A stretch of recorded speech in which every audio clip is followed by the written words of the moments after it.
Kalau zaman UMNO dulu sekurang-kurangnya naik presiden dan pernah berpengalaman di banyak kementerian lah. Bila kes YB Fadlina ni, dia jadi pegawai menteri pun tak pernah. Lepas tu terus letak satu task yang kita tahulah Kementerian Pendidikan ni tak mudah. Contoh yang pernah jadi Menteri Pendidikan Datuk Seri Anwar sendiri dan Seri Muhyiddin, Dr. Mahathir kan. So kalau rotate ni, siapa yang sesuai?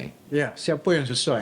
Duduk kat situ. Sudah semestinya pemimpin yang ada wawasan ataupun semangat yang luar biasa. Saya nampak Fadlina itu bersungguh-sungguh peringkat awal untuk turun ke lapangan, ya, mendekati guru-guru. Tapi siapa yang boleh duduk di situ untuk memastikan bahawa dasar penghormatan diteruskan. Tak semestinya mereka yang ada latar belakang sebagai bekas guru ataupun pernah berkhidmat guru pensyarah. Tapi itulah kredit kalau mereka ada latar belakang sebagai guru ataupun bekas pensyarah untuk duduk di tempat berkenaan. Namun kalau ada pemimpin-pemimpin yang berkebolehan, ya, yang ada satu semangat untuk membuka satu lembaran baru kepada sistem pendidikan negara, apa salahnya kita cuba pemimpin yang senior, misalnya Datuk Seri Mat Hassan ke, ya, Datuk Seri Mat Hassan duduk di mana pun boleh mencetuskan perubahan ataupun penghormatan daripada semua pihak.